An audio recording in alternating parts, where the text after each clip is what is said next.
Como ya saben, el sistema endocrino está constituido por glándulas, las glándulas de secreción interna, entre ellas la glándula hipófisis, la glándula tiroides, las glándulas suprarrenales, las glándulas paratiroideas o paratiroides y la porción endocrina del páncreas.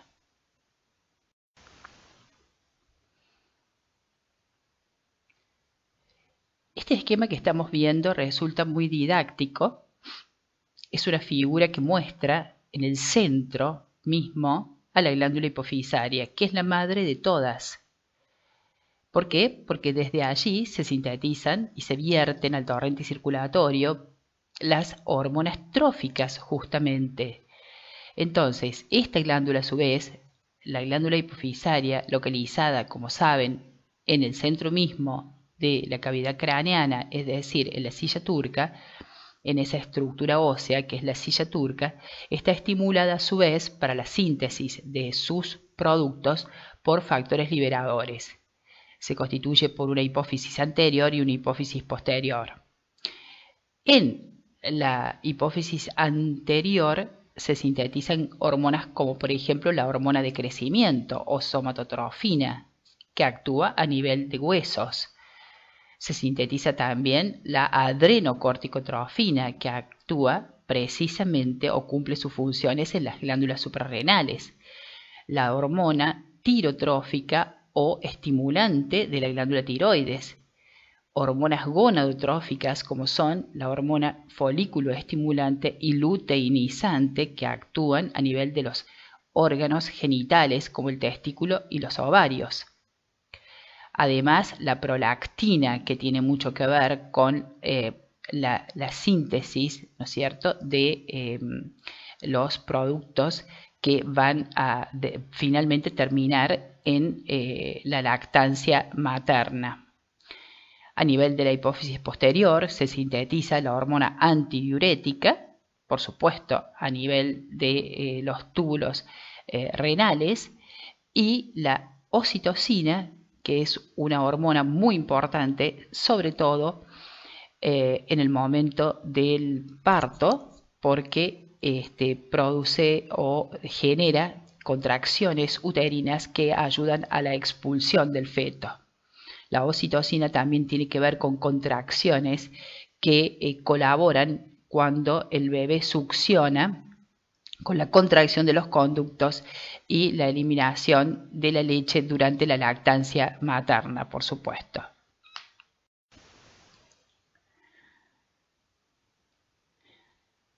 Habiendo visto algunas cuestiones referidas fundamentalmente a la fisiología normal, vamos a ver qué puede suceder desde el punto de vista patológico.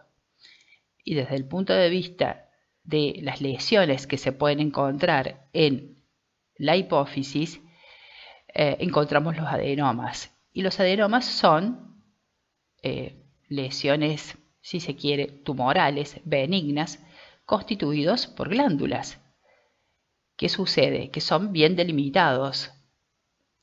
Son bien delimitados a diferencia de las hiperplasias, que no suelen tener una cápsula, digamos, que los rodea de tejido fibroso.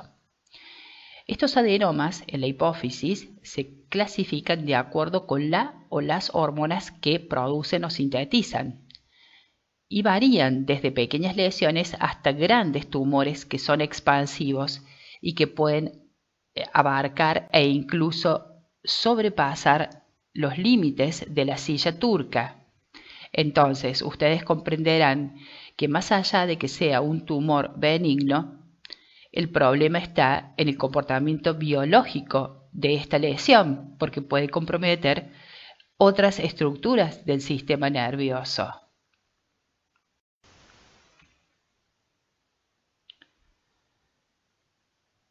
Continuando con los adenomas hipofisarios, en general, aquellos que miden menos de 10 milímetros se denominan microadenomas y los mayores son los macroadenomas.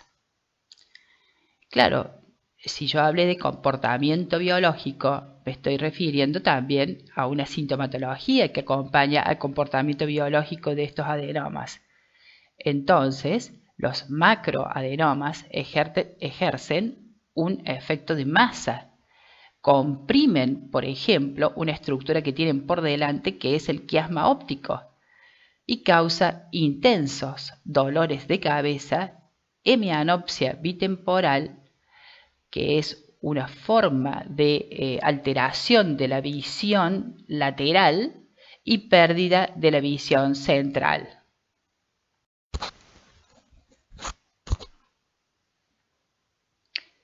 Estas dos fotografías nos muestran perfectamente bien, primero, la localización de los adenomas hipofisarios.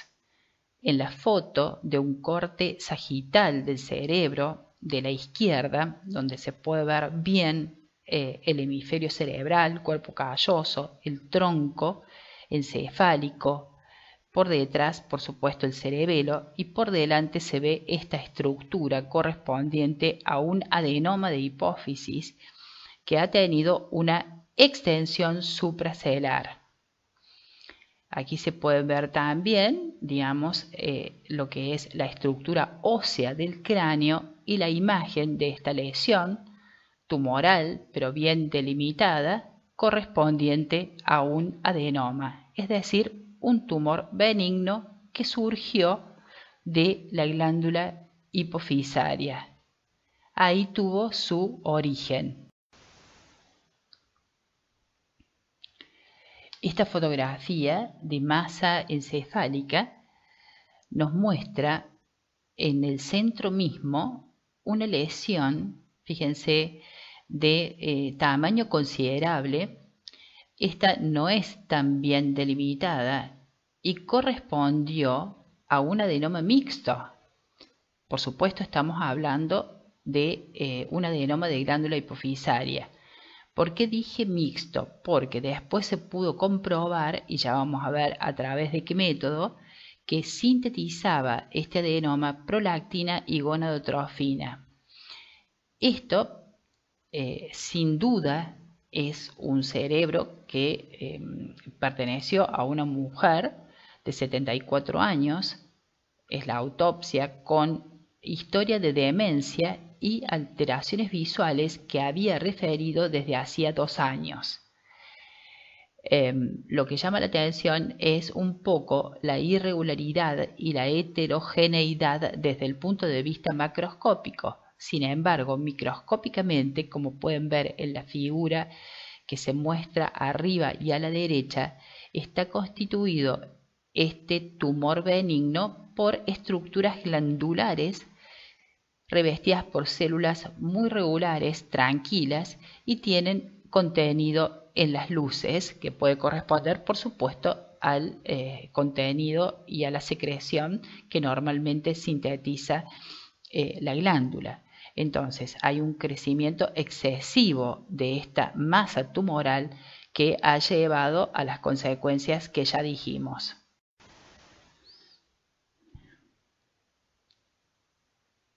En esta microfotografía, como la pueden ver, se ve una proliferación de células, pero también notarán que no está teñido con la coloración de hematoxilina eosina. Les comento que con la coloración habitual de hematoxilina eosina nosotros no podemos discriminar si este tumor benigno, adenoma hipofisario, sintetiza adrenocorticotrofina o sintetiza tirotrofina o prolactina. Por lo tanto, siempre se requiere para estas lesiones una técnica especial. Esa técnica especial es la inmunohistoquímica, o sea, la inmunomarcación, en donde se pueden ver gránulos en ese adenoma hipofisario que nos orientan a pensar qué tipo de adenoma es y qué sintetiza. Obviamente esto va sumado a la clínica que tiene el paciente o la paciente. ¿Está claro?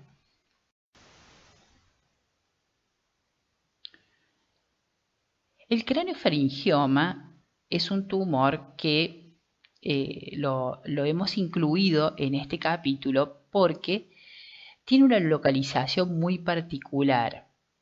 Es intra y supracelular o supracelular frecuentemente. Es una lesión rara, congénita, se da en niños y nace de restos de la bolsa de Ranke, una estructura embrionaria. En ese sentido, tenemos que decir que es un tumor benigno, pero también aquí hay que decir que puede comportarse de una manera más agresiva. El tumor puede ser sólido o quístico y por supuesto tiene que ser extirpado quirúrgicamente.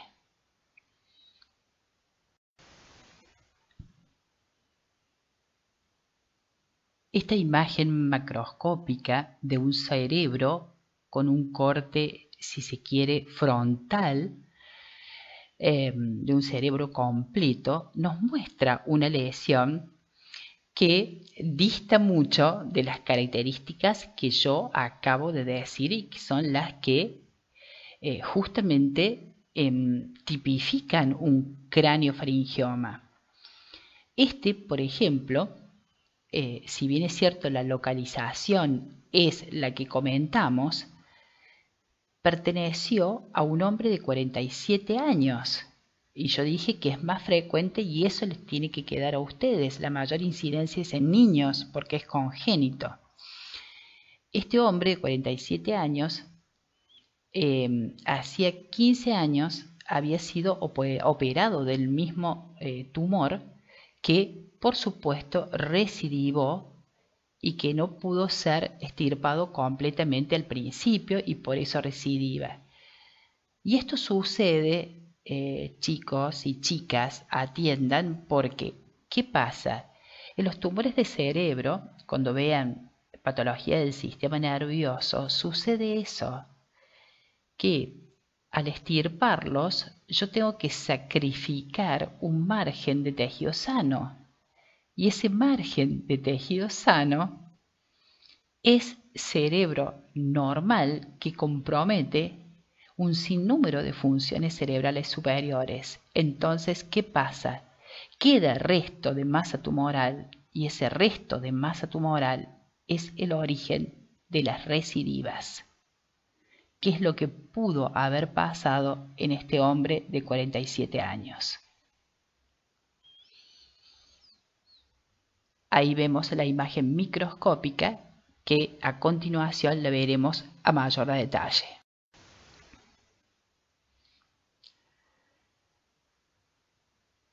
Esto, repito, es un craneofaringioma, un tumor benigno que está constituido por elementos epiteliales, puede ser sólido o quístico. Estos elementos epiteliales como nidos, si se quiere, están inmersos en una estroma de tejido conectivo semilaxo, si se quiere.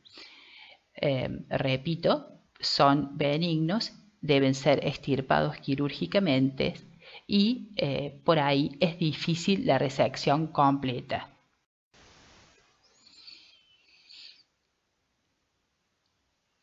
Esta es otra imagen histológica teñida, por supuesto, con la coloración de hematoxina, donde se ven estas estructuras, digamos, irregulares, epiteliales, y una estroma de tejido conectivo más laxo en esta.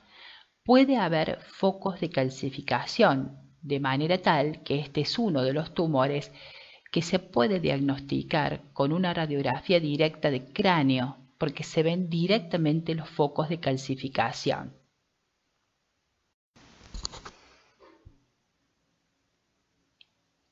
Vamos a ver ahora la glándula tiroides. Localización y relaciones anatómicas de la glándula tiroides en una vista frontal. Entonces, lo primero que podemos observar aquí es el hueso hioides. Hay una membrana que justamente recibe el nombre de tiroidea. ¿Por qué? Porque une esta membrana el cartílago tiroides con el hueso hioides. Aquí sí está la glándula tiroides, que tiene una forma de H, ¿no es cierto?, con un istmo en la parte central y un lóbulo que, por supuesto, lo estamos viendo de frente, es una vista frontal, lóbulo derecho, lóbulo izquierdo y detrás los anillos traqueales.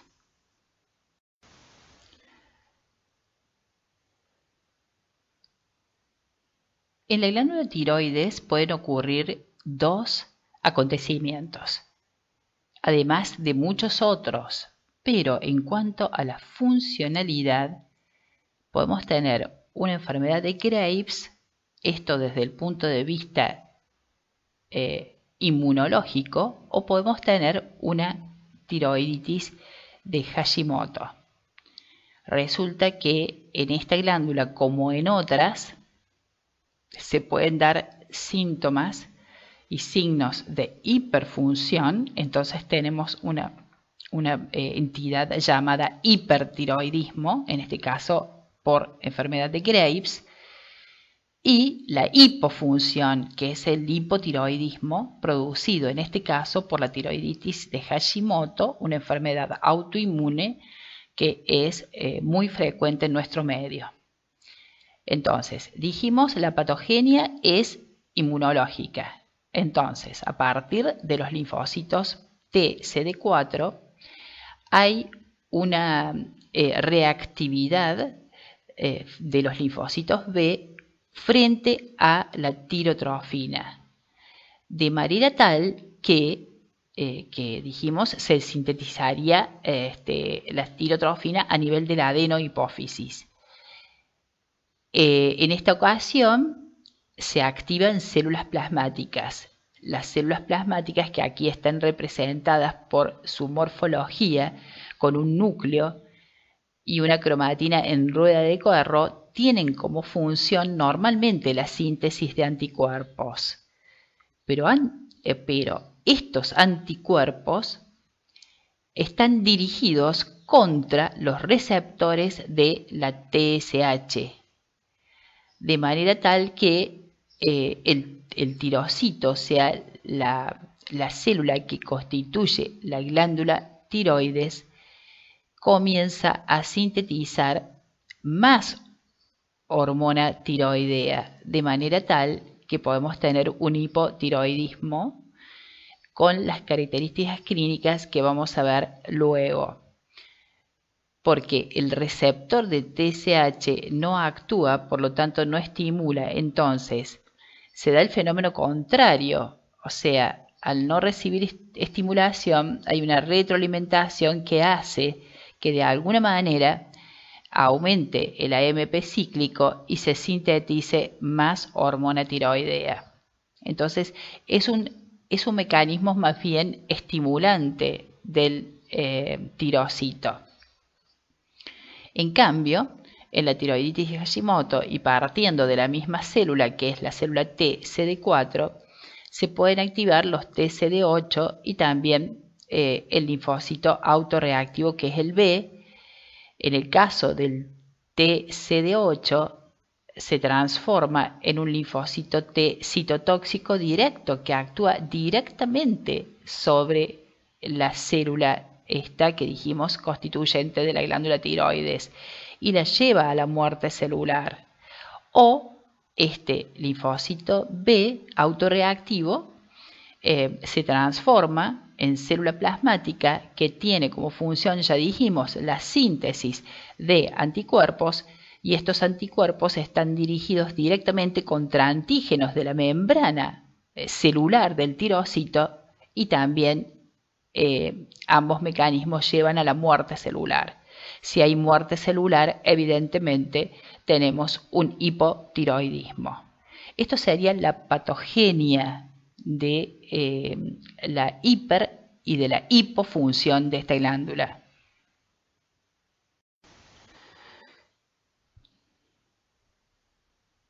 ¿Cuáles son los síntomas y los signos de una paciente con hipotiroidismo? Y digo una paciente porque en general son mujeres en una edad adulta joven, ¿no es cierto? Esto les va a dar una idea clara de cómo las hormonas tiroideas actúan a diferentes niveles del organismo. Por ejemplo, empezando con cosas simples como cabello seco y quebradizo, hay pérdida incluso o caída del pelo y de la cola de las cejas. Las pacientes refieren la cara hinchada. Hinchazón no es un término médico, pero es referido por muchos pacientes. El agrandamiento de la glándula tiroides recibe el nombre de bocio, o sea, esa es la definición de bocio. El ritmo cardíaco en pacientes con hipotiroidismo está enlentecido, quiere decir que hay una bradicardia. Las pacientes manifiestan depresión, llanto fácil, dolores musculares, cansancio fácil, o sea, fatiga. Hay intolerancia al frío y las uñas, las faneras, están quebradizas igual que el cabello. Se refiere también como síntoma de hipotiroidismo la falta de memoria, alteraciones en los periodos menstruales, la piel seca, artritis, infertilidad está descripta y hay aumento de peso que muchas veces es lo que lleva a las pacientes a la consulta. Como el metabolismo basal está enlentecido, porque todo su ritmo, todas sus funciones están enlentecidas, puede haber estreñimiento. Acá está mal escrita la palabra, no es con X, es con S, estreñimiento, o sea, constipación, un ritmo, intestinal, evacuatorio, lento, perezoso. Entonces, esto resume literalmente todos los síntomas y signos de la paciente, repito, con hipotiroidismo. Inmediatamente les puse una figura de los síntomas y signos del hipertiroidismo en el caso de la enfermedad de Graves. Y por supuesto que pueden variar de persona a persona, pero están incluidos, por ejemplo, el nerviosismo, la inestabilidad, la irritación. Además, hay cambios de humor, hay fatiga o debilidad muscular, pero no es como el hipotiroidismo, sino que esto, como todo va aceleradísimo, terminan como cansados por ese metabolismo basal aumentado. Intolerancia al calor, recuerden que anteriormente era intolerancia al frío. Hay problemas de insomnio, o sea, para dormir. Hay un temblor característico en las manos. Los latidos cardíacos son rápidos, es decir, hay taquicardia e irregular, o irregulares, puede haber incluso arritmias. Los movimientos intestinales son frecuentes, entonces hay diarrea y el paciente pérdida de peso tiene, a pesar de que come y tiene un aumento del apetito. Y bocio, que es lo que nosotros estamos viendo aquí en el cuello, lo cual es una glándula tiroides aumentada de tamaño que puede hacer que el cuello incluso, y lo vamos a ver en una foto de una mujer a continuación, se vea como aumentado de volumen. Todo este mecanismo, acelerado, hace que la paciente tenga o el paciente tenga la piel, húmeda y acalorada. Siempre esté acalorada. Repito, puede haber incluso taquicardia y alteraciones en el ritmo cardíaco, o sea, arritmias, sinónimo.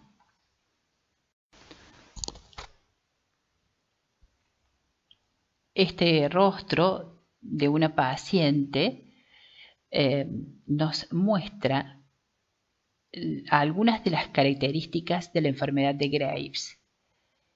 En realidad, tenemos que decir que son 3 típicamente de todas las que vimos. Uno es el exoftalmos, que se puede ver perfectamente bien en esta paciente.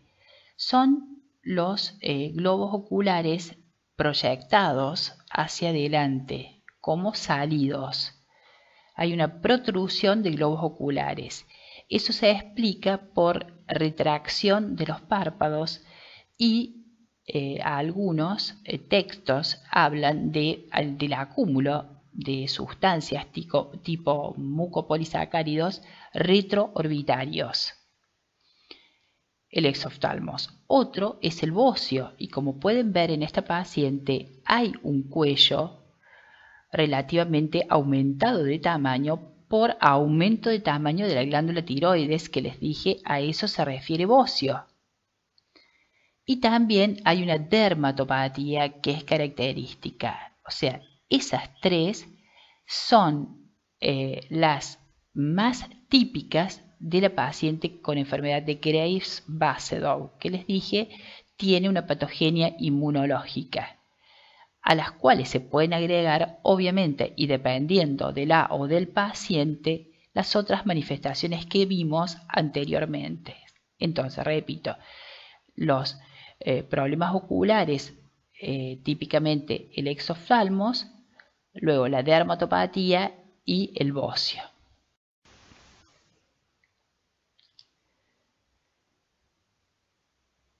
Esto corresponde, obviamente, la imagen de la izquierda a la macroscopía de toda una glándula extirpada, de una tiroidectomía total, porque tiene el istmo y lóbulos laterales, tanto izquierdo como derecho, aumentada de tamaño, suelen ser hipervascularizadas, ¿no es cierto? Y multinodular. Desde el punto de vista microscópico, la enfermedad de Graves se caracteriza por digamos, el aumento en el número de los folículos tiroideos. Es tanta la actividad en esta glándula que el coloide, digamos, se reabsorbe rápidamente y le da esta imagen como festoneada o apolillada muy característica. Entonces son verdaderas hiperplasias y dilataciones de los folículos tiroideos que corresponden a esta glándula tiroides aumentada de tamaño con una enfermedad de Graves.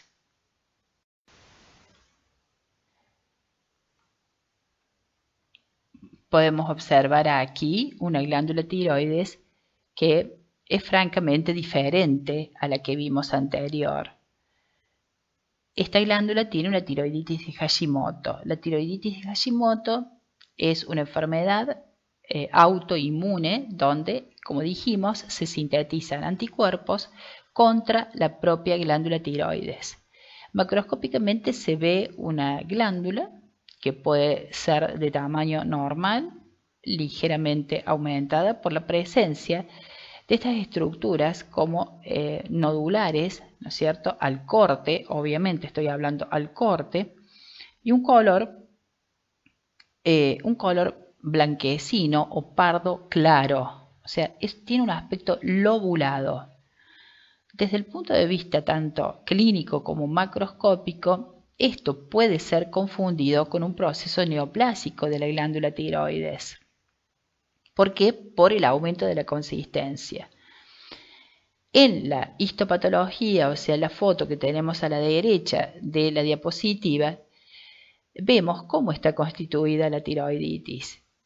Esta es una de las tiroiditis. Hay otras que tienen que repasar, por supuesto.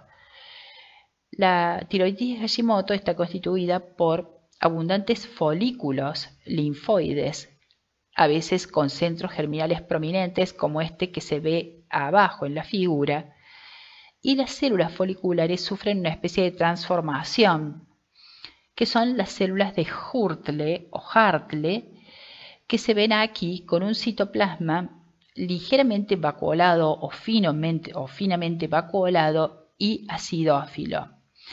Esa es, digamos, la característica relevante que tiene la tiroiditis de Hashimoto. Por supuesto que puedo encontrar áreas de tejido conservado, ¿no?, que pueden incluso cumplir la función, pero está de más decirles que este reemplazo de la arquitectura normal de la glándula tiroides hace que sea hipofuncionante y que requiera medicación para suplantar las hormonas que no está produciendo normalmente, la T3 y la T4.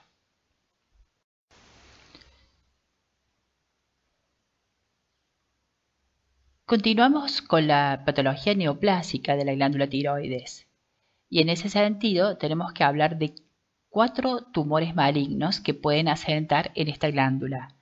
Uno es el carcinoma papilar de tiroides, que es el más frecuente. En segundo lugar, el carcinoma folicular. En tercer lugar, el carcinoma medular. Y por último, el carcinoma indiferenciado o anaplásico. El carcinoma papilar tiene una incidencia alta en nuestro medio. Está representado por una masa de aspecto tumoral, como la que podemos ver en esta pieza de tiroidectomía en la foto de la izquierda, bastante bien delimitado. Es un nódulo frío, es decir, que no capta, las sustancias que se inyectan, yodo, por ejemplo, o cuando se realiza un estudio imagenológico, porque no funciona, es un nódulo frío. Les dije, bastante bien delimitado. Desde el punto de vista microscópico, este es uno de los carcinomas que tiene rasgos que lo hacen muy típico. Está constituido por papilas, como el nombre lo dice. Esta foto de la derecha, teñida con hematoxina y eosina, muestra una de las papilas. Papila es una estructura que se proyecta hacia una luz y que está revestida por células, en este caso células del epitelio folicular, que son células redondeadas de tamaño mediano, pero que tienen ciertos rasgos muy típicos de este tipo de tumor, el carcinoma papilar. Tengo que aclararles que el carcinoma papilar de la glándula tiroides se puede comportar como un tumor oculto, de manera tal que lo descubro en la metástasis que a veces produce en los ganglios cervicales y cuando todavía el tumor no apareció, me refiero al tumor primario. Además, tengo que decirles que el carcinoma papilar de tiroides da metástasis por vía linfática. Es un carcinoma, me dirán ustedes, sí, pero a diferencia del carcinoma folicular, que suele dar metástasis por vía hematógena. Es decir, esto no es que exceda o, contradiga la regla, pero hay algunas, circunstancias que deben ser contempladas.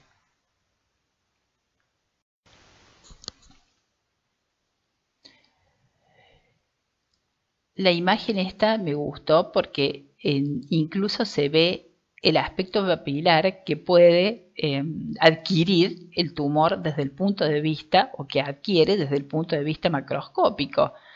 Recién lo vimos como un nódulo sólido, pero fíjense aquí cómo efectivamente se ve ese aspecto papilar, que por supuesto queda coherentemente representado en el estudio histopatológico mediante la formación de estos ejes de tejido conectivo vascular revestidos por células, células foliculares hiperplásicas, porque esto es una proliferación neoplásica. A mayor aumento, en la foto de abajo y a la izquierda se puede ver, fíjense, el coloide y las estructuras papilares con núcleos claros. Esa es una de las características, los núcleos claros. Luego hay otras que pueden verse, que son, por ejemplo, las inclusiones intranucleares. También es una característica del carcinoma papilar de la glándula tiroides. Se pueden ver cuerpos de samoma, que son concreciones de calcio, que se disponen de manera concéntrica, cuerpos de samoma. Y les repito, las características nucleares son relevantes.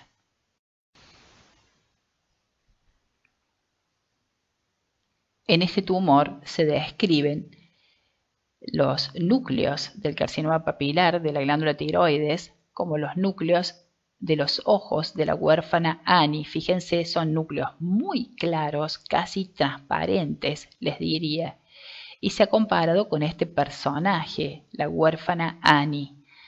Estos núcleos, les repito, son vacíos, son claros, están revistiendo las estructuras papilares y pueden tener incluso inclusiones intranucleares. Estas son las características citológicas del carcinoma papilar de la glándula tiroides, que es el más comúnmente visto.